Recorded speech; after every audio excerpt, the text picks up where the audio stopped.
नमस्कार। आज हमारा चर्चा का विषय होगा हमारे इष्ट देवता।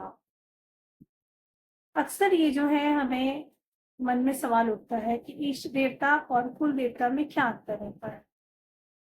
आज मैं ये बात क्लियर करने के लिए आपके सामने उपस्थित हुई हूँ। और ये भी मन में सवाल उठता है कई लोगों को जिन्हें पता ही नहीं होता कि उनकी इष्ट देव या इष्ट देवी कौन है। ये हम कैसे जान सकते हैं खुद से? ये हम कुंडली के द्वारा भी जान सकते हैं, और जिनको अपनी कुंडली के बारे में जानकारी नहीं है वह लोगों को अगर अपनी डेट ऑफ बर्थ पता है तो इससे भी जानकारी ले सकते हैं। पहले तो मैं आपको ये बता दूं कि जो इष्ट देव है वह हमारे अंदर ही विराजमान होते हैं। उनकी एनर्जी हमारे अंदर हमेशा स्थित रहती है।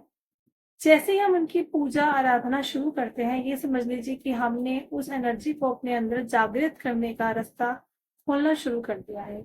हमने उसको चैनलाइज करना शुरू कर दिया है।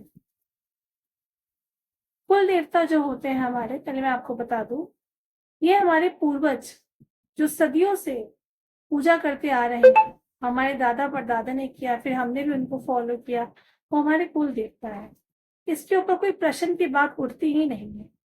ये सदियों से रीति चलती आई है और इसको हम मानते हैं, हमारा विश्वास है, उनका हमें आशीर्वाद प्राप्त होता है और फलीभूत भी होता है।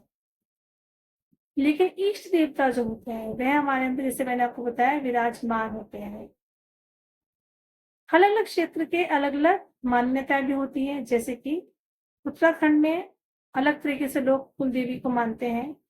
कई जगह पे कामाख्या देवी को पूजा जाता है, कई जगह पे बालाजी को पूजा जाता है। तो इसमें कोई प्रश्न नहीं है कि आप किसको पूज रहे हैं, ये आपकी आस्था पे, आपकी श्रद्धा पर निर्भर करता है। लेकिन यदि हम अपने इष्ट को पूजते हैं तो ये समझ लीजिए आप अपने अंदर की बैठी हुई शक्ति को जागृत कर रहे हैं, जो कि संपूर्ण पॉजिटिविटी से भरी पड़ी है। उसको आप जगा रहे हैं और उसको लगातार आप चैनलाइज करते हैं, एनर्जाइज करते हैं, तो उससे उसका जो फल है अच्छे वाला वो आप ही को मिलता है। चाहे आपके जीवन में दुखों को फेस करने की शक्ति आप में बढ़े, आप में विल पावर बढ़े, सहन शक्ति आपके अंदर बढ़े। चाहे आपको लगे कि आपके अंदर जो कमी है, जैसे मान लीजिए किसी के अंदर लगता है कि उसके अंदर वाक शक्ति की कमी है, तो उससे उसको निजात मिले, अर्थात उसको जो है उससे मुक्ति मिले और वह वाक शक्ति में इम्प्रूवमेंट दिखाने लग जाए, अपनी पहले से और बेहतर हो जाए। या फिर सुख समृद्धि की बात करें, सफलता की बात करें, ये सब चीजें जो है हमारे साथ जुड़ जाती हैं, इसमें बरकत आ जाती है। तो इष्ट देवता हम कैसे पहचान सकते हैं? कुंडली से। पहले मैं आपको कुंडली से बताती हूँ। कुंडली से पंचम जो घर होता है, पंचम घर जो है वो बुद्धि का घर होता है, संतान का घर होता है। वहां से विद्या भी देखी जाती है और प्रेम संबंध भी देखे जाते हैं। तो पंचम घर जो है हमारे इष्ट देवता से भी संबंध रखता है। पंचम घर में जो ग्रह विराजमान है उनसे संबंध है हमारे इष्ट देव का। या फिर किसी कुंडली में पंचम घर में कोई ग्रह विराजमान नहीं है, तो जो राशि का नंबर आ रहा है, देखिए राशियां भी 1 से लेकर 12 तक होती हैं, जो राशि का नंबर आ रहा है उससे हमारा इष्ट देव का संबंध जुड़ जाता है।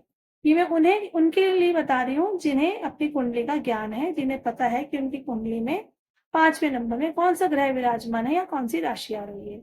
उदाहरण के तौर पे मान लीजिए आपकी कुंडली में 5वें घर में 1 नंबर की राशि अर्थात मेष राशि आ रही है, तो मेष राशि के स्वामी श्री हनुमान जी हैं, तो डेफिनेटली आपके इष्ट देव हनुमान जी हो गए।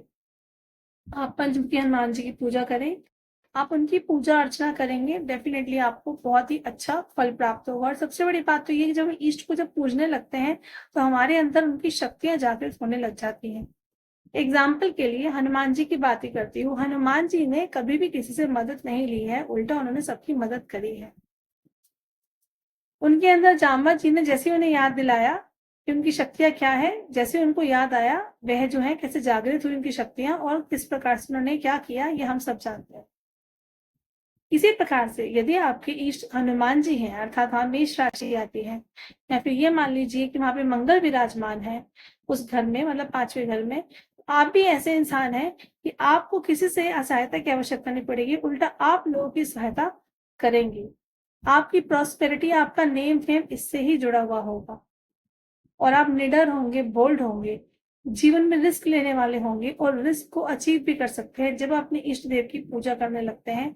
बुद्धि का भी घर होता है, बुद्धि भी इस तरह से जागृत होती है कि आपका रिस्क जो है वो गलत जगह पे बहुत कम चांसेस होता है कि जाए, सही जगह पर ही होता है। यदि आपको लाइफ में चैलेंजेस भी फेस करने पड़ते हैं तो आप स्ट्रांगली फेस करते हैं, एकदम निडर। ये मैंने आपको एग्जाम्पल देके बताया है डिटेल में थोड़ा।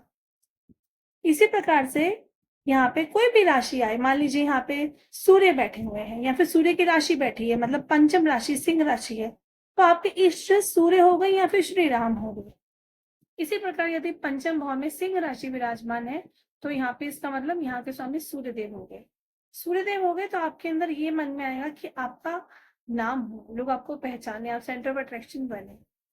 ये बात होती है, आप लीड करें चीजों को, ये बात होती है आपके अंदर, आपके अंदर लीडरशिप जबरदस्त क्वालिटी होती है। या फिर आप श्री राम प्रभु के जो गुण है आपके अंदर आएंगे। मर्यादा पुरुषोत्तम श्री राम को हम सब जानते हैं, जो कहते हैं वे करते हैं, वचन से बद्ध है अपने। और यही नहीं, वक्त आने पे यदि बाण उठाना पड़े तो उठाते हैं। जाहिर सी बात है आज के जमाने में बाण तो नहीं उठाएंगे आप, लेकिन आप इतने स्ट्रांग होंगे अपने आप में, यदि आपको एक्शन भी लेना पड़े तो सिचुएशन के हिसाब से बहुत ही सही एक्शन लेके उन चीजों को आप ओवरकम कर ले, मतलब उससे निकल जाए। तो ये मैंने आपको कुछ उदाहरण देकर समझाने की कोशिश की अपनी तरफ से। तो आज की जो वीडियो है ये मैं अभी इसी पे समाप्त करती हूँ कि हमारे इष्ट देव हम कैसे जान सकते हैं जन्म कुंडली से। आने वाले टाइम में जल्दी ही मैं वीडियो लेकर आऊंगी उन लोगों के लिए जिन्हें जानकारी नहीं है अपनी कुंडली के बारे में, तो वह अपने डेट ऑफ बर्थ से किस प्रकार से जान सकते हैं कि उनके इष्ट देव कौन है। एंड विश्वास कीजिए, इष्ट देव को जब हम पूजने लगते हैं तो हमारे अंदर, जैसे कि मैंने बताया, उनकी एनर्जीज आने लग जाती है, हमारा स्वभाव भी बहुत हद तक उनकी तरह हो जाता है। फॉर एग्जाम्पल मान लीजिए अगर आप भोलेनाथ या आपके इष्ट देव को पूज रहे हैं तो आपके अंदर भी भोलेनाथ के वो भोलेपन वाले गुण आ जाएंगे। आप भोलेनाथ की तरह बहुत ज्यादा लोगों पे भरोसा कर लेंगे, मन के बहुत ही साफ होंगे आप, मन में कालापन बिल्कुल नहीं होगा, आपके चाह के भी नहीं आ सकता कालापन आपके मन में। और आप उद्धार करने वालों में से होंगे, लेकिन वक्त आने पे रुद्र रूप भी आप दिखा सकते हैं, तो सामने वाले को बता सकते हैं कि आप कौन हैं। तो ये आपको कुछ बातें मैंने उदाहरण के साथ बताई है। आने वाले समय में जल्दी मैं आपसे दोबारा मिलूंगी डेट ऑफ बर्थ के साथ जानकारी में कि आप कैसे अपने इष्ट देव जान सकते हैं।